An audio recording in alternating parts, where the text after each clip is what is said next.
Hello everyone, good evening. Welcome back to my channel. I hope आप सभी अच्छे होंगे। आज हम बायोलॉजी के एमसीक्यूज़ की थर्ड क्लास करेंगे। ये क्लास आपके लिए हेल्पफुल होगी। ये क्वेश्चंस आपको एचपी टेट में हेल्प करने वाले हैं, तो जल्दी से जल्दी आप इन क्वेश्चंस को कर लें। अगर आपने प्रीवियस ईयर क्लासेस नहीं देखी हैं तो अभी जा करके उनको भी देख लें। ये क्वेश्चंस आपके लिए सिर्फ ओनली एक मॉक टेस्ट की तरह हैं, आपकी प्रैक्टिस के लिए ही ये क्वेश्चंस हैं कि आपकी प्रिपरेशन कितनी बेटर हुई है। अगर आपने एमसीक्यूज़ की प्रैक्टिस करना स्टार्ट नहीं किया है तो आज से ही प्रैक्टिस करना स्टार्ट कर दे।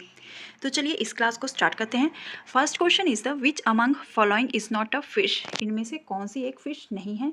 Options are cuttlefish, goldfish, dogfish and zebrafish. And the correct answer is the option number A, cuttlefish is not a fish. कटल फिश एक मैराइन मोलस्क है जो ऑर्डर सेपीडा से belong करता है और इस ऑर्डर में ही ऑक्टोपस और स्क्विड भी इंक्लूडेड हैं।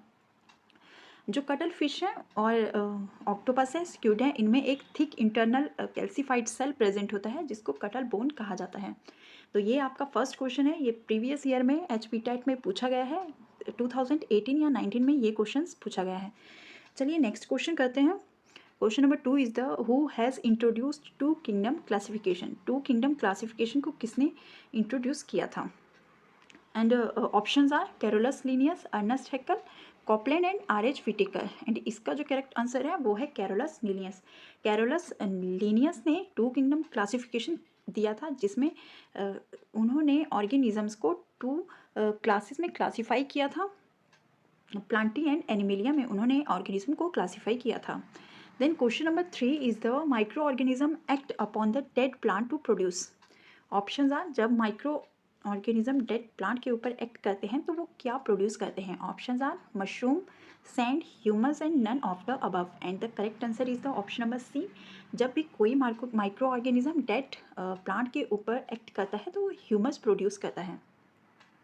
Microorganism act upon the dead plants to produce humus. The microorganism ऐसे ऑर्गेनिज्म होते हैं जो डेड प्लांट्स एंड एनिमल्स को ह्यूमस में कन्वर्ट करते हैं और इन माइक्रो ऑर्गेनिजम्स को डीकम्पोजर्स कहा जाता है। डीकम्पोजर में बैक्टीरिया एंड फंजाई आ जाते हैं। Then next question is the which one of the following is not a functional unit of ecosystem. इनमें से कौन सी एक फंक्शनल यूनिट इकोसिस्टम की फंक्शनल यूनिट नहीं है? Options are energy flow, stratification, nutrient cycling and none of the above. And the correct answer is the option number B, stratification is not a functional unit of ecosystem. Then जो term ecosystem है इसको एजी Tansley ने coin किया था 1935 में। ये question आपका पूछा गया है, ये क्वेश्चन आपका एचपी टेट में पूछा गया है और ये क्वेश्चन बार बार रिपीट होता है कि इकोसिस्टम जो टर्म है उसको किसने कॉइन किया था। देन इसका जो करेक्ट आंसर होगा वो होगा एजी Tansley in 1935। An ecosystem is the basic ecological unit in which organisms interact among themselves and with their surrounding physical environment. Ecosystem एक बेसिक इकोलॉजिकल यूनिट है जिसमें लिविंग ऑर्गेनिज्म एक दूसरे के साथ इंटरेक्ट करते हैं और साथ ही अपने उनका जो सराउंडिंग एनवायरनमेंट होता है उसके साथ वो इंटरेक्ट करते हैं।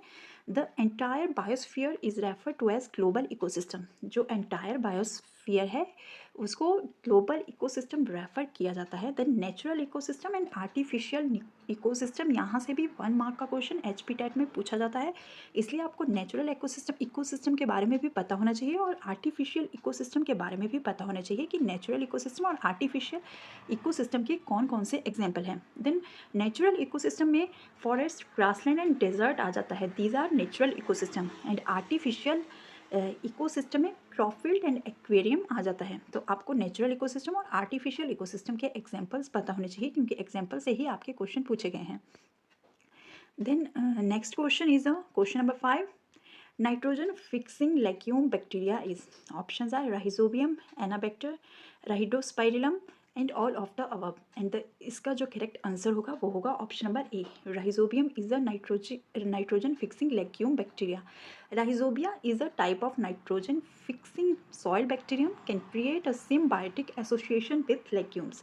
Rhizobia एक नाइट्रोजन फिक्सिंग सॉइल बैक्टीरिया है जो लेग्यूम्स के साथ एक सिम्बायोटिक एसोसिएशन क्रिएट करता है। This symbiosis result in the formation of nodules on the plant root. इस सिम्बायोसिस की वजह से प्लांट रूट में नोड्यूल्स की फॉर्मेशन होती है with in which the bacteria में convert air nitrogen into ammonia, जिसमें बैक्टीरिया एयर नाइट्रोजन को अमोनिया में कन्वर्ट करते हैं। ये भी आपका PYQ है, बहुत बार क्वेश्चन ये रिपीट होता है। Then next question is the mode of nutrition found in fungi is, fungi में कौन सी न्यूट्रिशन प्रेजेंट होती है? Options are parasitic nutrition, holozoic nutrition, autotrophic nutrition and saprotrophic nutrition. And इसका जो करेक्ट आंसर होगा वो होगा option number D, saprotrophic nutrition fungi में प्रेजेंट होती है। सेप्रोट्रॉफिक न्यूट्रिशन का मतलब होता है intake of nutrients in the form of solution by organism from dead and decaying substance.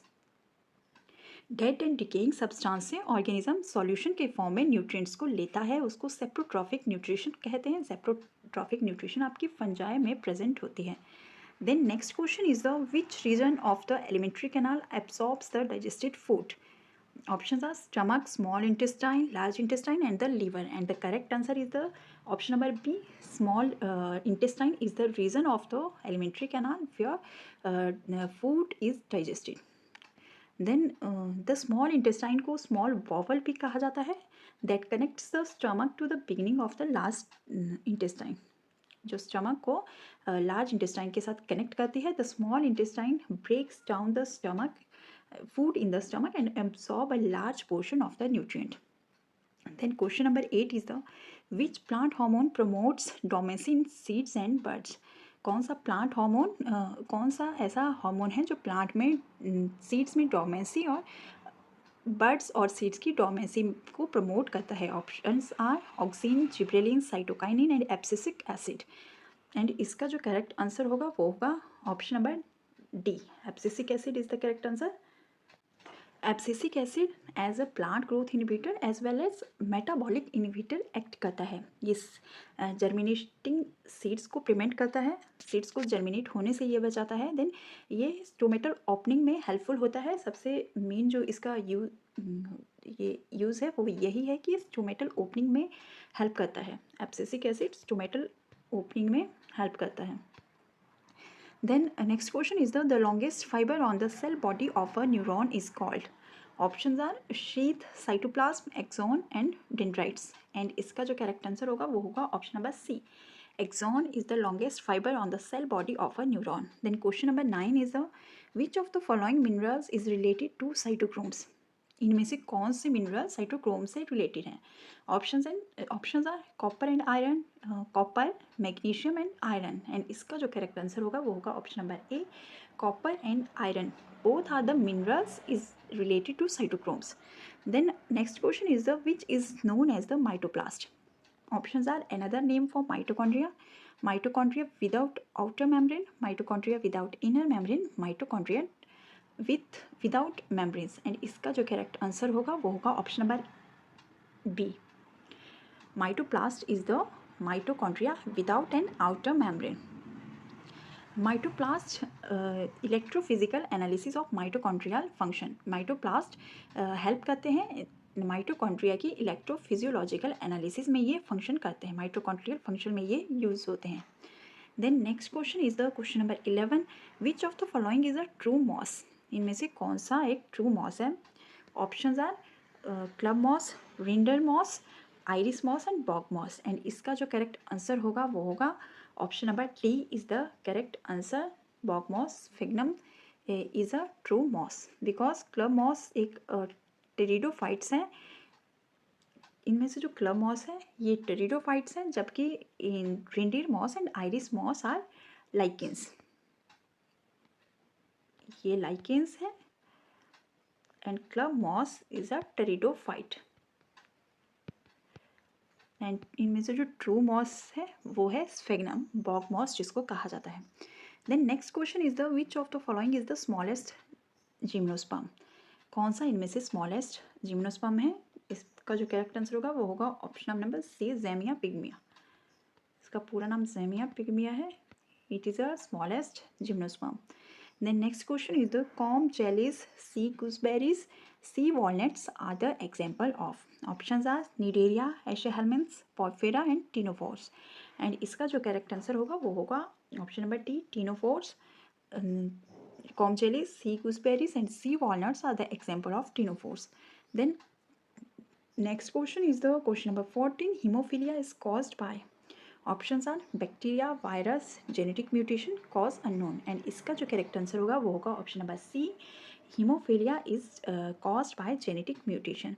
Then hemophilia को ब्लीडर डिजीज़ भी कहा जाता है। इस कंडीशन में क्या होता है कि ब्लड क्लॉट नहीं हो पाता है, ऐसे डिजीज़ को हीमोफीलिया डिजीज़ कहा जाता है और ये जेनेटिक म्यूटेशन के थ्रू ये डिजीज़ होता है। Then next question is the question number 15, root cap is derived from. Root cap derive होती है, options are dermatogen, calyptrogen, protoderm and histogen.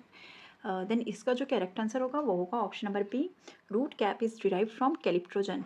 कैलिप्टोजन is the layer of rapidly dividing cell at the tip of plant root. Calyptrogen एक layer होती है sales की जिसमें rapidly dividing cells present होते हैं और ये लेयर प्लांट रूट के टॉप टिप पे प्रेजेंट होती है जो रूट कैप फॉर्म करती है। ये ग्रासेस और मैनी अदर प्लांट्स में ये प्रेजेंट होती है। रूट कैप सेल्स की सेवरल लेयर्स फॉर्म करती है जो रूट टिप को एक्सटर्नली कवर करके रखती है। This covering of cells of the outer, इस कवरिंग, ये जो सेल के टिप में जो कवरिंग सेल्स की प्रेजेंट होती है इनमें से जो आउटर मोस्ट सेल्स होते हैं वो डेड होते हैं जो एनवेलप और ग्रोइंग टिप ऑफ रूट को प्रोटेक्ट करते हैं। Then next question is the question number 16. Somatotropin is another name for. Options are growth hormone, digestive juice, tear gas, laughing gas. And इसका जो करेक्ट आंसर होगा somatotropin is another name for growth hormone.